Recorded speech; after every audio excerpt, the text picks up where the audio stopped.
Santé Plus. Merci beaucoup pour la confiance au Bopesa Biso. Ya kolandaka biso tango nyonso, kolandaka ba numéro ya ba émission na biso nyonso tundenge ele kaka.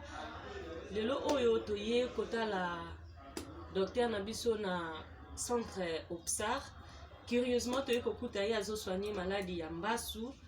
Biso pe tomoni ke tokoki kotika bongo te maladie oyo nyokolaka biso mingi na kati ya société photo ye bana bozindo maladie yango ezali nini e banaka ndenge nini. Donc toyeba nyonso tu na polele yango wana tolobi te tokoketika bongo te bandeko na biso balingaka biso mingi balandaka biso bayebaka pe ya mingi mpona sante na bango. Yango wana tolingi tosolola na docteur na biso aexplike biso bien vraiment maladie oyo ya mbasu ezalaka ndenge nini. Mbote docteur. Mbote docteur na biso kombo na ona ni docteur? Oui, ngai docteur Makese na évoluaka na ONG Opsar, voilà. Papa docteur, tokuti yo ozosoigne maladie ya mbasu. Toyebi ke maladie ya mbasu oyo eza ba maladie moko tolobela yango mingi ete eza ya kindoki ezali boye eza boye, mais tomoni ezali centre moderne eza pe tradi. Mais tokuti ozosoigne ko expliquer biso moke maladie oyo na médecine moderne ezali reconnu? Oui, maladie oyo na médecine moderne ezali reconnu non. Soki maladie oyo ezali reconnu c'est que ezali pe na microbe oyo ebimaka esika bosalaka ba examen. Microbe nini oyo esalaka ke maladie oyo ebima na nzoto ya moto? Oui, microbe esalaka ke moto abela maladie ya mbasu, c'est-à-dire ezali maladie nde na répondre reconnu officiellement na médecine classique to na médecine normale ya bandele. Microbe oyo esalaka ke moto abela mbasu tobengaka yango kombo Clostridium. Voilà, microbe wana ekokanaka elongi nango so batali yango na bamicroscope et elongi nango ekokanaka lokola microbe ya tétanos. Donc ça se ressemble avec les bacilles tétaniques. Voilà. Ok docteur, sikoyo na ndenge oyo yambaki ndeko na biso awa procédure nini osalaki po tokoma na niveau oyo tokompo tozomona déjà ki ekomi déjà na suka ebandaki ndenge nini ti mama koma na niveau oyo? Oui, merci beaucoup. Tolingi to rappeler tango otuni ke oui ça existe comme microbe wana kombo nango apesi kombo ya microbe po tosunga bandeko tolingi toyeba pe na français babengaka yango nini po bato bandimaka ke eza maladie mondele ayebi yango ça existe. Voilà, tolingi totalisa bandeko ke maladie oyo tobengaka yango gangrène ou gangrène gazeuse. Dans français ezali. Voilà. Alors pour te répondre na mbangu mpona bandeko ndenge bakomi liboso ya centre na biso wana bakomi centre de santé communautaire ya médecine mix oyo ezali na avenue Dembo numéro 1. Voilà. Elingi otalisa biso nini mix wana donc totraitaka lolenge mibale. Tosalaka pe ce que nous appelons la naturopathie, c'est-à-dire totraitaka pe à base ya baplante oyo esalemi malamu na mayele. Nous avons des produits oyo esalemi na bascientifique, donc pas n'importe quel produit là. Voilà. Tosangisaka, c'est comme vous avez vu là, il y a des infirmiers qui sont en train de soigner, qui sont en train de perfuser, qui sont en train d'injecter, il y a le technicien des labos, il y a des médecins, nos jeunes frères que vous avez vus dehors là-bas, ce sont des médecins. Je vois le docteur Ibaza, je vois le docteur Firo, je vois le docteur Dani. Voilà. Alors, curieusement, en dehors ya wana, totretaka lolingi mibale. Mbasu na biso pona ko répondre na mutuna na yo. Tobandaka nango nanu na naturopathie. C'est-à-dire tant mbasu yaka ce sont des toxines. La toxine on attend bandaka ndo monaka première présentation lokolo ekoma kilo et puis au rouge makasi. Alors et puis moto makasi. Tant au rouge makasi wana rougeur wana cette inflammation là c'est ce qui fait que mbasu na biso elonga na premier degré comme na troisième degré tant ko pasuka misunionso na pota okotala deux fois te. Alors biso na médecine naturelle to evitaka mbasu na biso ekoma l'état wana. Aussitôt que bandi bon, nous avons des produits pour neutraliser d'abord la toxine wana. Donc nakata ona mama lubamuke. Oui. Tango zolo ba médecine traditionnelle, za makasaka yo moko ki ozui obuki buko sangisi obambi mama tondengeni. Oui, des secrets, mon sous ces wana, parce que bon, dans des émissions comme ça, nous ne venons pas d'emblée faire les diagnostics. Tout le monde a expliquer qui s'y boye, c'est pas ma permis. Mais retenez seulement Bandeko Balandi, retenez le cas pour répondre à mon ok, oui, ce sont des produits à base de plantes. Nous avons des fournisseurs.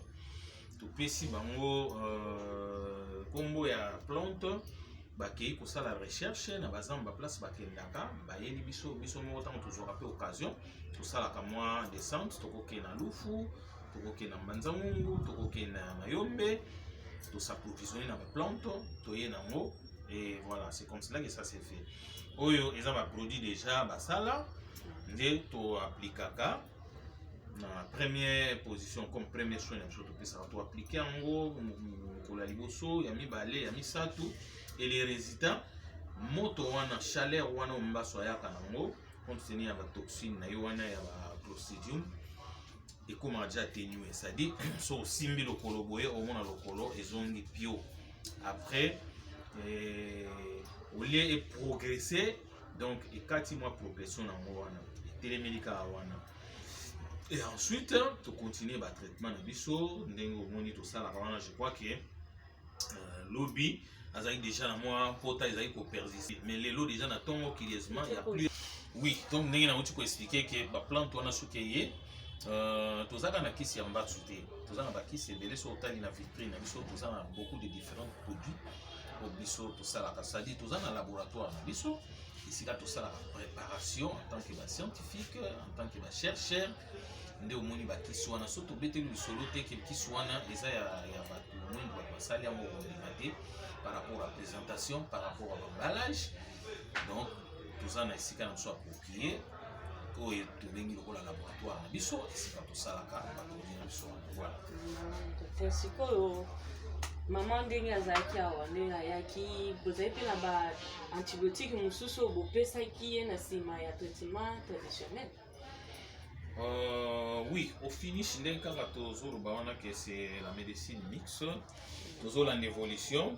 Dans on aussi si pour appliquer les produits dans le total, il y avait déjà une pleure qui s'est présentée. D'ailleurs, Nazaki na Ninga Moussou soit appelé ça non, il faut couper, il faut irriter, il faut aller avec des bistouris. Ok, maïe les babos ya kangote. Dans ces pays-là, il y a un conseil, il y a appelé ça qui, mais nous tous déjà un principe pour tout ça les là. Je crois que quand il est entré là, à Tali, il était vraiment surpris, il était curieux.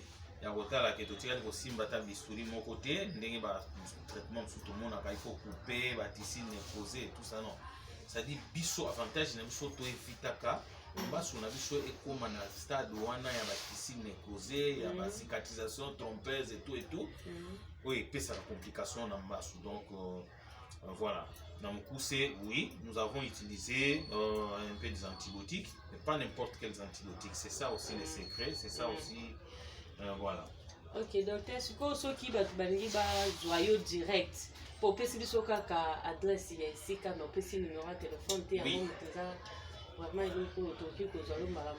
merci beaucoup, maman journaliste. En fait, d'ici que Bélé va traiter ma cambo et à Bambasou, il y a un biso te baminganga basé belé mais ceux qui beaucoup pour ça la confiance en tout cas venez au numéro 1 et avenue Dembo numéro 1 quartier Yolo Nord commune ya Kalamu numéro na biso téléphone ezali 089 981 73 83 na zongeli 089 981 73 83. Voilà, avenue Dembo numéro 1, quartier Yolono. Maman Nabiso, so okolo bela biso na mo beaucoup c'est témoignage na yo na likambo ndenge bandaki esiko yaki epa docteur Tisiko ndenge nini ozo sentir. Merci pour ndenge na yaki bato mosuku tu babaki na ngali bakatanga loko. Et na zupe ba krisi ça va na kotambola bien lokolo pe zongi na bien ezumi kolebele pour lokolo mais pour maman lambola te ou mettez ça à 3 semaines ça va docteur tout le monde vraiment les exploits pour que tout le monde na mission na biso ndenge mama mpe auti kotémoigne sikoyo okoloba nini mpona baye oyo babelaka yango bakanisaka kaka eza kindoti bakendoli kaka banganga po babongisa bango basoigne bango yango sikoyo okoloba nini mpo eloko wana soki ekoti bato mingi na mutu bato mingi bakoma kokufa afandi amoni mutu akosoigne ete mwake na hôpital eza te mpo ayebi ke kaka banganga nde babongisaka yango ayebi mpe nganga nini akokende te sikoyo conseil nini okoki kopesa mpona bango? Oui, merci beaucoup ndeko journaliste. En tout cas okocité moto nyonso abela mbasu biso na Afrika wato na Kisasa ekoma kaka bakongo babwakeli ngai mbasu batekaka yango mbasu etu non bato fo balongola eloko wana na motu eza microbe moko ezali koexiste ndenge na tels binoke le microbe s'appelle Clostridium.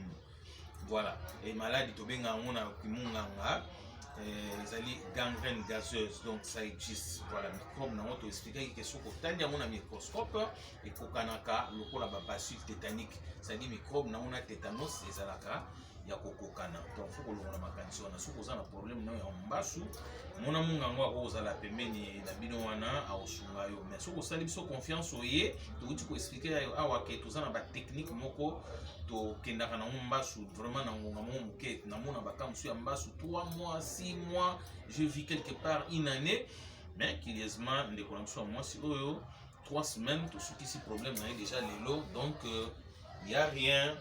Et ndeko mosusu akutana nini na nzela epesi ke faites attention baokata lokolo kende soki kote nini soki kote nini, mais na kosenga na ndeko mwasi soki aleki wana atalisa ipe lokolo vraiment ebongi comme ça ndeko wana mo mosusu ka moni pe mutaza na problème ya boye atika kobangisa moninga ndenge wana ke babwakeli ye bakokata ye lokolo. Il faut kosala confiance na monganga mpe na nzambe na eloko tokotalisa bandeko yango wana. Donc adresse na biso avenue Dembo numéro 1 quartier Yolo Nord, 089 981 73 83 basu yangoyo esili nango. Voilà, merci beaucoup.